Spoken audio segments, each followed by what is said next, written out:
Renungan Pagi bersama Allah di Waktu Fajar oleh Ellen G. White, 10 Januari 2022. Mari kita berdoa.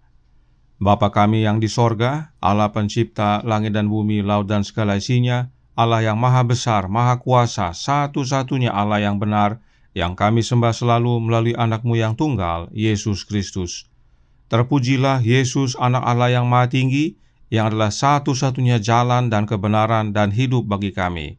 Pada pagi hari ini kami bersyukur boleh bangun dan berbakti, dan sebagaimana membaca dan mendengarkan nasihat firman-Mu, kiranya ini menjadi sukacita dan pembaharuan bagi masing-masing kami.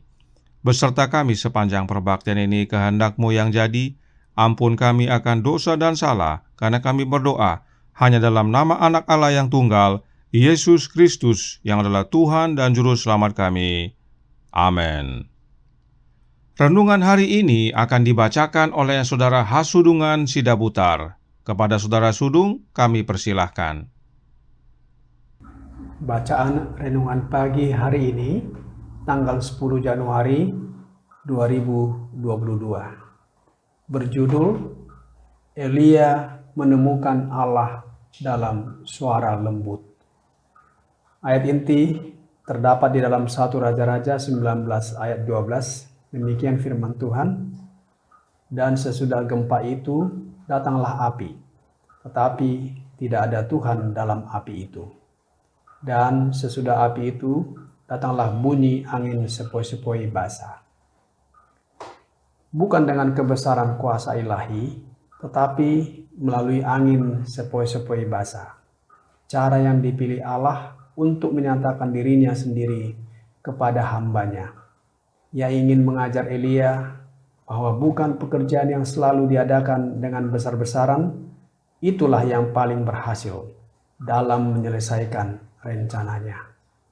Sementara Elia menunggu akan wujudnya Tuhan, angin puyuh bertiup, kilat sabung menyabung, dan api yang menyala-nyala melintas. Tetapi Tuhan tidak ada di dalam perkara-perkara ini. Kemudian tibalah angin sepoi-sepoi basah, dan nabi itu menyelubungi kepalanya di hadapan Tuhan. Sifat pemarahnya dipadamkan, rohnya dilembutkan dan dilunakkan. Kini ia mengetahui bahwa tetap berharap, bergantung teguh atas Allah, akan senantiasa mendatangkan pertolongan baginya pada saat dibutuhkan. Alfa dan Omega, Jilid 3 halaman 138. Allah berbicara kepada kita melalui perbuatan takdirnya dan melalui pengaruh Roh Kudusnya atas hati. Di dalam segala keadaan sekitar kita, kita dapat memperoleh pelajaran-pelajaran yang amat berharga jika hati kita terbuka memperhatikannya. Allah berbicara kepada kita di dalam firman-Nya. Di dalamnya dapat kita lihat dengan terang kenyataan tabiatnya, dari hal tindakannya terhadap manusia, dan pekerjaan besar mengenai penebusan.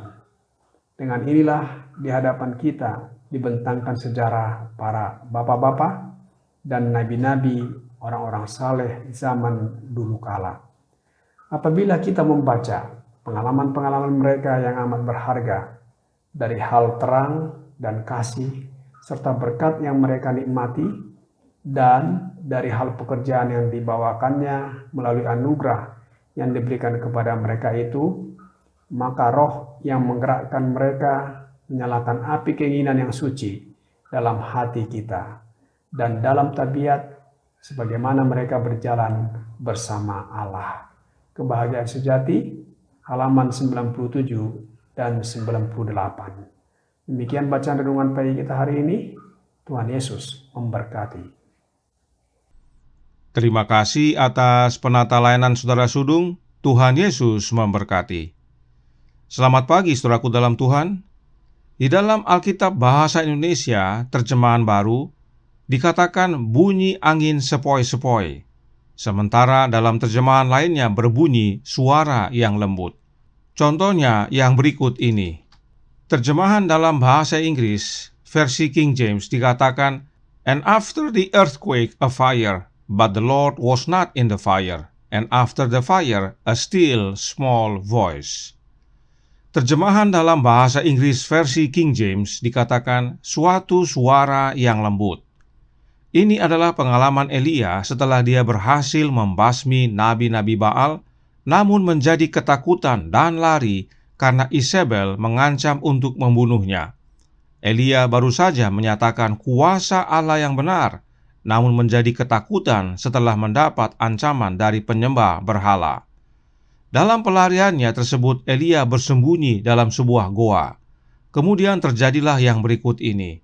1 Raja-Raja 19 ayat 9 yang berkata, "Di sana masuklah ia ke dalam sebuah goa dan bermalam di situ, maka firman Tuhan datang kepadanya demikian, 'Apakah kerjamu di sini, hai Elia?'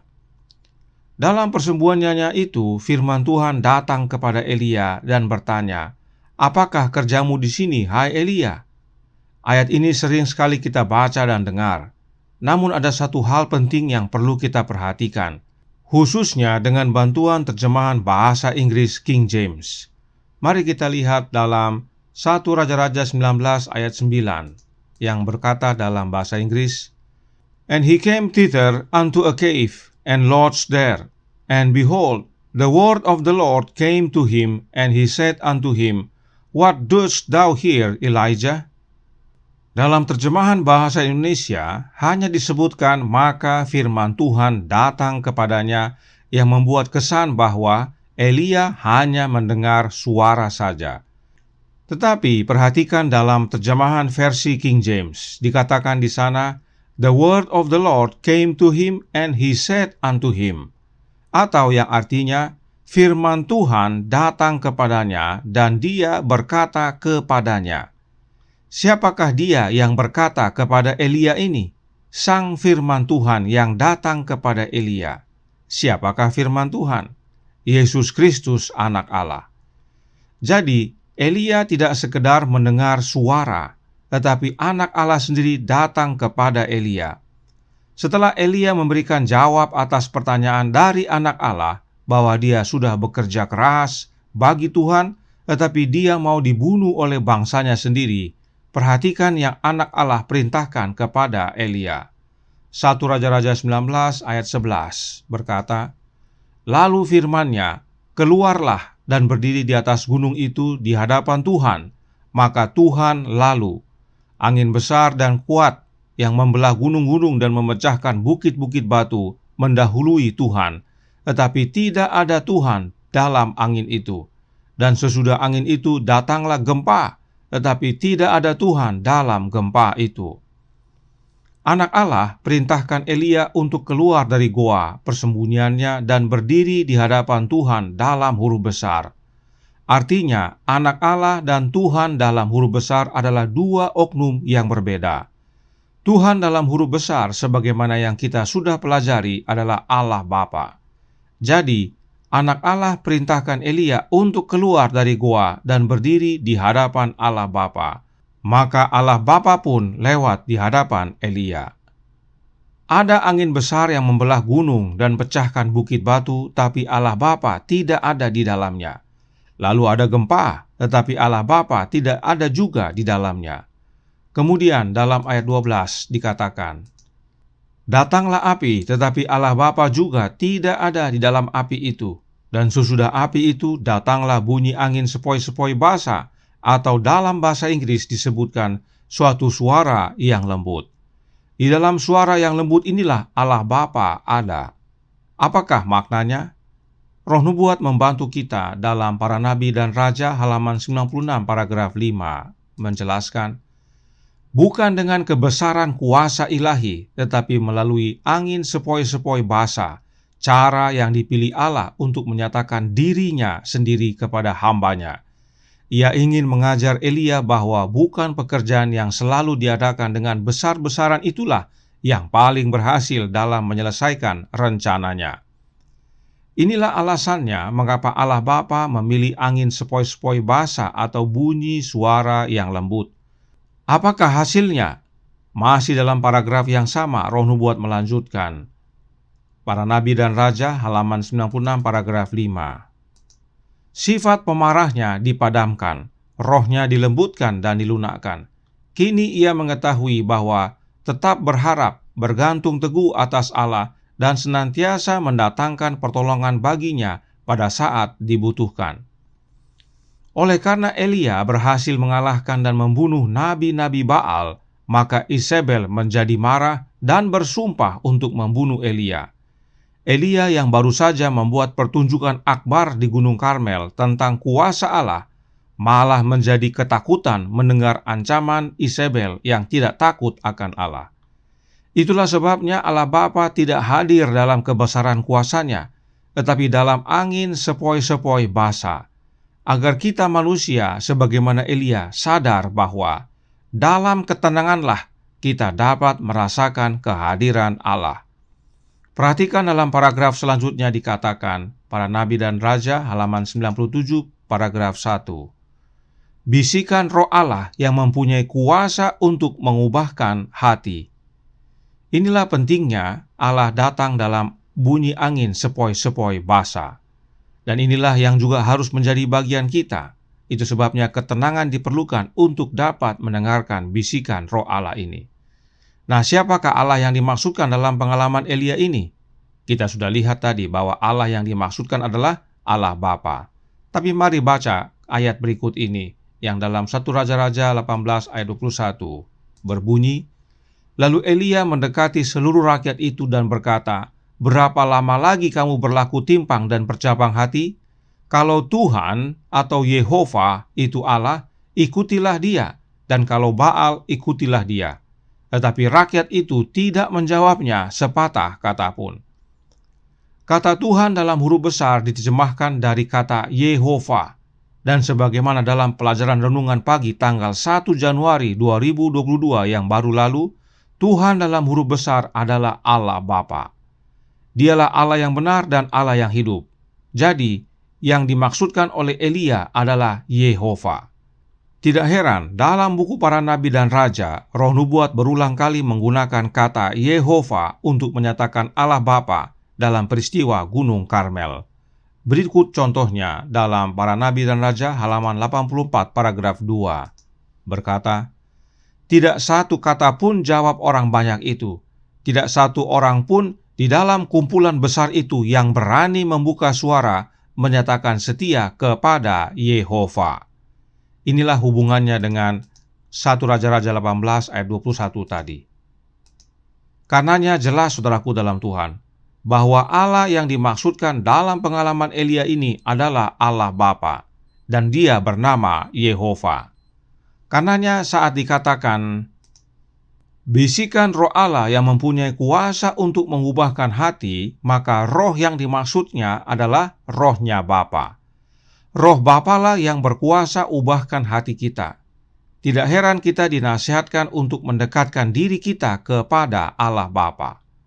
Nah, Yesus berkata, "Tidak ada seorang pun yang datang kepada Bapa kalau tidak melalui aku."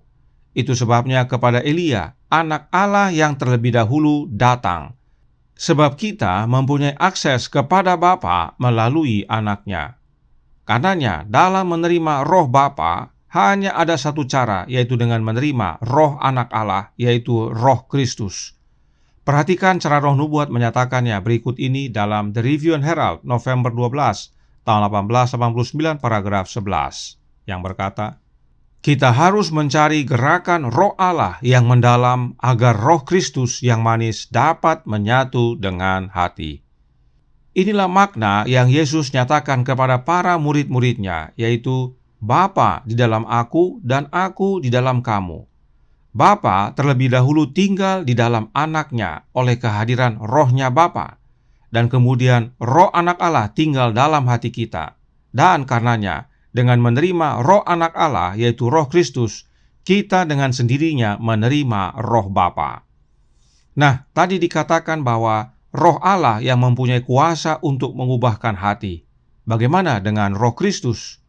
This Day with God, halaman 96 paragraf 6, berkata, "Melalui kuasa roh Kristus yang mengubahkan, hati dan hidup kita diubahkan." Sama, saudaraku dalam Tuhan.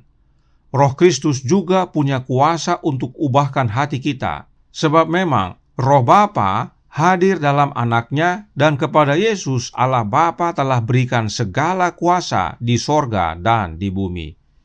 Karenanya mendekatlah kepada Bapa, yaitu dengan menerima Kristus di dalam hati kita, oleh kehadiran Roh-Nya, yaitu Roh Kristus, sebab oleh Roh itulah suara lembut Bapa dapat kita dengar dalam hati kita. Diamlah dan ketahuilah bahwa Akulah Allah, dan Dia adalah Bapa kita. Tuhan memberkati. Saya bawa dalam nama Yesus. Amin. Mari kita berdoa. Bapa kami yang di sorga, Allah pencipta langit dan bumi, laut dan segala isinya, Allah yang maha besar, maha kuasa, sumber segalanya, yang kami sembah selalu melalui anak-Mu yang tunggal, Yesus Kristus. Terima kasih atas nasihat firman yang indah pada pagi hari ini, bahwa perlu kami bertenang diri sebagaimana Elia, karena Allah Bapa hadir melalui bunyi angin sepoi-sepoi basah, atau bunyi suara yang lembut.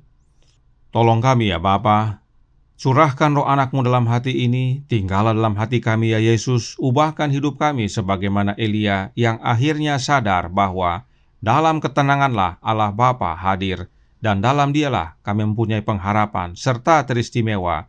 Dia hadir melalui kehadiran-Mu ya Yesus untuk ubahkan hati kami, sehingga kami menjadi serupa dengan Engkau dalam karakter. Beserta kami sepanjang hari ini, kehendak-Mu yang jadi.